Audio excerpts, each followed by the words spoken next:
مرحبا متابعيني، شلونكم؟ اخباركم؟ ان شاء الله بخير حبايب قلبي. واليوم رجعت وياكم ببدن جديد ان شاء الله وفصال ان شاء الله جديد. هنا عندي القطعة 2.5 متر.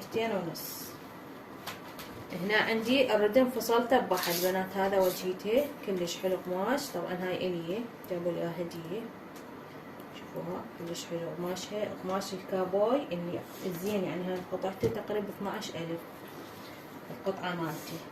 بس انا قلبت على هذا الوجه حتى افصل يبين التخطيط بيه. اليوم عندنا القياس اكسل لارج. هنا عندي شبر مالت الكتف، راح انطيها صبع زيادة كلش كافي عندي، حتى لو يطلع مثل قياس ضيق عادي. انا هذا قياسي اكسل لارج البس. هنا عندي صبع انطيت زيادة للخياط. بنات ننزل هنا النزال شبر، وعندي هنا الأربع الأصابع أقشرها، ننزل خط بهذه النقطة. شوفوا هذا الخط لازم تسوين هيك تخطيط، نزلين قبال هاي القطعة، عفوا النقطة. هاي عندي نقطة وهاي نقطة، ونأشر عليه. شوفوا نسوي مربع مقابل هاي النقط. أجي أقوس تقويس الصير قبالها حتى شنو احفر الابط. بنات هسه واضح التخطيط، انا حطيت عليه هواية حتى يبين. شوفوا كلش حلو فصال وسهل. هنا عندنا قلنا الحفرة الابط شبر واربع الاصابع. ننزل للخصر بنات، ننزل الخصر فتر، مو شبر، فتر. فتر هذا الفتر احنا نريدها كلش كافي. هذا الخصر عندنا ننزل بيه. يجي نقوس تقصيرة تردين بيها، اذا ما تردين بيها تقصيرة عادي، بس هنا تقصيرة كلش قليلة راح اسوي بيها. انتي هنا اذا ما قدرتي تقصينها بالتقصيرة بنات، تسويها بالخياط التقصيرة حتى تبين عندكم. شوفوا هاي تقويسة الخصر. هنا شنو عندنا؟ القصة مالت البدن راح نفصله، يعني نفصل وحدة عن الثانية. هنا لما نفصل البدن الفوق والجوا نقوس تقريب صبع واحد، نقوس من عندها. شو راح نسوي؟ منها صبع واحد نشيل. شوفوا هذا الشيء صبع واحد كلش كافي. من نجي نفصل البدن هسه توضح عندكم. هنا عندي الكف الحفرة مالت الرقبة بنات، معودتكم عليها 4 الأصابع أو 5 حسب البنية اللي تجيكم. هنا عندي ناخذ حفرة مالتها النزال، ناخذها صبعين، وهنا 4 الأصابع.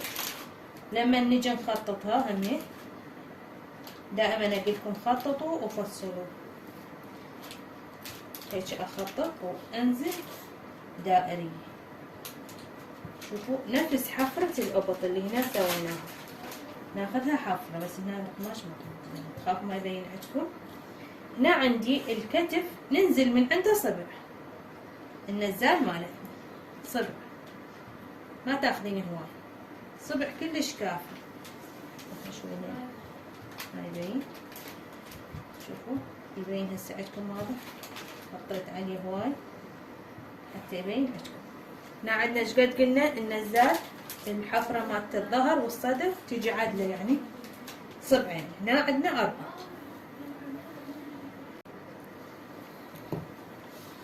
هسه نبدي نقص بنات. هذا الزايد راح نشيله. بسم الله الرحمن الرحيم.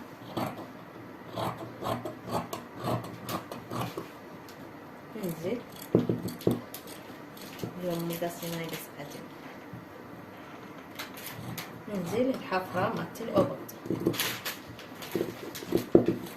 حتى لا تخربطون بنات، يعني أنا نلاقيكم نخططوا أحسن. هنا ننزل للخصر. الخصر انتو تتحكمون بيه. هذا شوفوا اكو بيهم بنات يردن يعني التقويسة كلش هواية يعني. بس هنا راح نفصل شنو عندي البدن والصدر انفصله كل واحد بوحده، حتى الزيادة لهذا اللي يزيد عندي اسوي بيه كسرات. هنا هسه راح افصل البدن كله، خليه بسم الله. ان شاء الله يعجبكم هذا الفصال، يعني حتى تركزون عليه.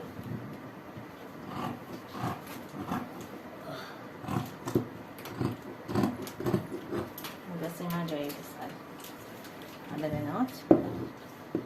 هنا راح افصل هاي اليمينة، ما راح احتاجها انا. تردون تسوون بيها جيب، تردون بيها تسوون شغلات يعني بصمة مالت الايد هم تصير بنات. عندي هنا الصبع راح ناخذه مالت الفستان، حتى من ارفع هذا الشليل مالتنا الصفاحي منا ومناه نجي نلمهن هيجي.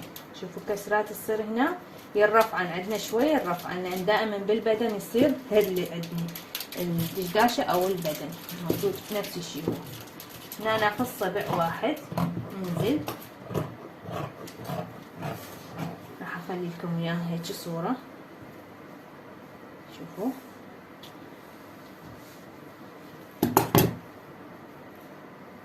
ابعدها عنها حتى تبين واضحة.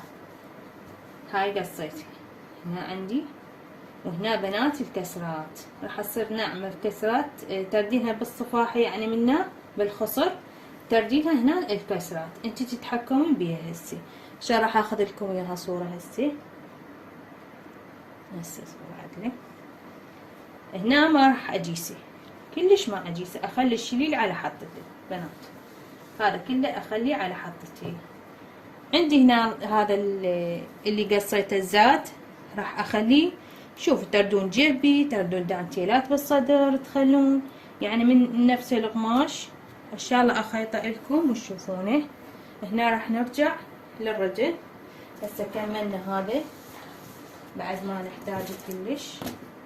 اليوم اخذت لكم اياه بالاشبار، لان هواي بنات يردون اشبار، قالوا ما اريد قياسات بالسنتيمات لان ما عندنا شريط القياس. صار معلوم هسه واضحة عندكم. عندي هنا نص متر بنات، انا قصيت من عنده تقريبا زيادة شوية، لان قلت لكم القماش ما يكفي. الفستان راتله بالكسرات 3 مترات عدل، يعني لازم تقصينها 3 مترات حتى ما تصير خربطة عندكم. هذا الرجل عندي، اذا تردينها مثل 3/4 نكملها القماش زايد، يعني منا اللي هنا ناخذلها بصمة نسويها، ومنا نسويها كركش ناعم من هذا الناعم الخفيف. زين بنات، حتى تصير سهلة عندكن. واي دشداشة عندك تبين تفصلينها فصليها نفس هذا القياس ونفس هذا الموديل اللي يصير راح انزله لكم. ما راد له شي بنات، نفس الدشداشة العادية فصالة، بس هنا فصلنا احنا الرجل. زين، عندي هذا الرجل راح احتاج بيه لاستيكة انا. نجي ناخذ قياسات الابط. احنا دائما اخليها هيك بقى، اخلي الردن جوا والبدن فوق. هذا هيجي تفرشيها وتجي تخططين بهاي الصابونة العادية اللي موجودة عندنا دائما نحتاجها احنا بالحمامات. ها شوفوا، تجي تغيسين تاخذين قياسها، يعني بعد ما تحتاجين اي شيء بس القص. بس اهم شيء ترتبون القماش حتى ما يجي بيه عواج. هنا بنات راح اخذ بسم الله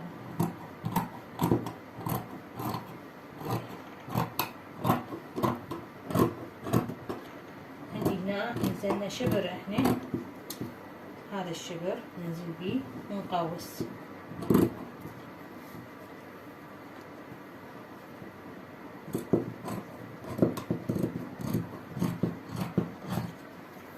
هاي التقويسة مال الأربع الأصابع، وهنا الشجر عندي، هنا الأربعة. زين، بس ايش راح نسوي؟ نبدي نقوس الردن، بس اخذ قياس الطول الردن اللي عادي ناخذه دائما احنا 3 اشبار. هذا شبر، 2، 3. شوفوا راح اخلي زيادة صبعين. هسه تقولوا لي ليش صبعين؟ مو انا راح اشتغل بلاستيكة. هاي الصبعين انطي زيادة دائما متفصلين، انطي زيادة، مو شرط يعني لاستيكة، لا انطي زيادة حتى انتي اي شي يصير عندك بالبدن تقدرين تبطين بيه شغل، يعني تخسرين، تقصين الزايد براحتك حتى ما تخربطين. بنات هذا الردن عندي، شوفوا. بس اجي انا هسه ايش راح اسوي؟ هنا احتاج انا هذا العرض كله حتى شنو يلتم عندي كسرات، بس اخذ تقويسه شويه. انا ما يقص عندي مقص شيء من هذا البولك اللي بيه شويه كف.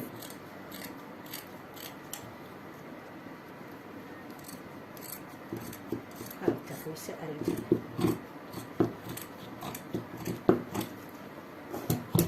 ما جاي قص عدل، لا هذا المقص اذاني اكبر بدنا شويه.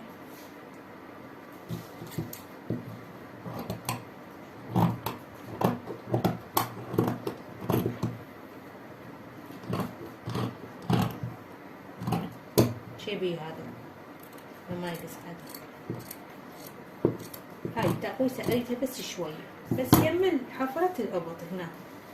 هاي تقويستي كلش حلوة السج. هنا عندي اخذ الزايد الناقص. شوف شنو عندك انت زيادة من القماش تقدرين هسه تتحكمين بيه، لان انا انطيته هواي زيادة. شوف تقريبا ايش قد شبر، تقريبا صبعين، انقص بعد يعني اذا ما تبين كسرات.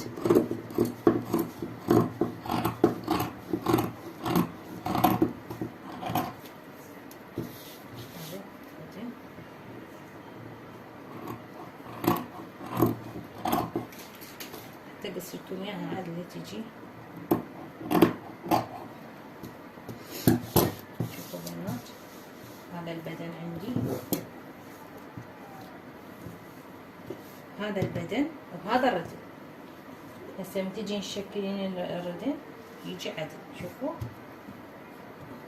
لا انت طول هنا، شوف هنا تبين تخسرينها شوي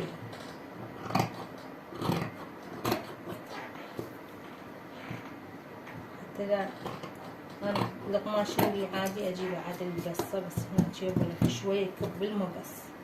شوفوا هاي القصه كملت عندي، وهنا بنات لاستيكه راح اخلي بالمعصم مالتي الايد تقريبا. هنا ناخذه شبر، لما تجين تحطين لاستيكه تصير كلش حلوه ومرتبه. ان شاء الله عجبكم فصالي، فصال حلو بسيط وما راد لاي شيء. هنا قلت لكم الكسرات تي تخلونها صفح، تي تخلونها بالنص، هذا الشيء راجع لكم بنات. والطول انتم تتحكمون بالطول. هذا عندي تريدين تسوينه حزام على الخصر، يعني تخلين من هاي الصفحه حزام ومن هاي الصفحه. ليش تذبينه؟ فيفيدك شيء ساده شويه بي ما بيبولك. راح اخليه حزام بنات. هذا راح اخفيه كلش بالخياط هيجي تقريبا صبعين صبع ناخذه للحزام كلش كافي، حزام للخصر. هنا قلت لكم هذا الزاد مالت الحفره مالت الابط، اي مال الابط نسوي هالجيوب للبدن، يعني جيبين تخلين منه كيفك بعد انتي شو تريدين تسوين تسوي. ان شاء الله عجبكم هذا الموديل والفصال الحلو. ان شاء الله اخيطه وراكم تحياتي لكم. وياكم بنات بتكملة الخياط. فصلت ان شاء الله قدامكم وشفتوه واضح.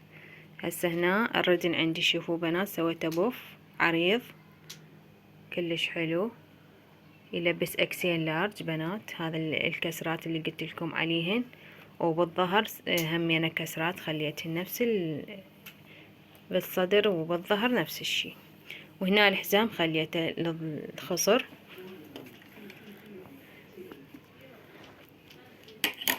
هنا الظهر بنات شوفوا هذا الظهر. هاي كسراته وهذا موديله كلش حلو، بس هنا يعني شي معلقته فما يبين مرتب.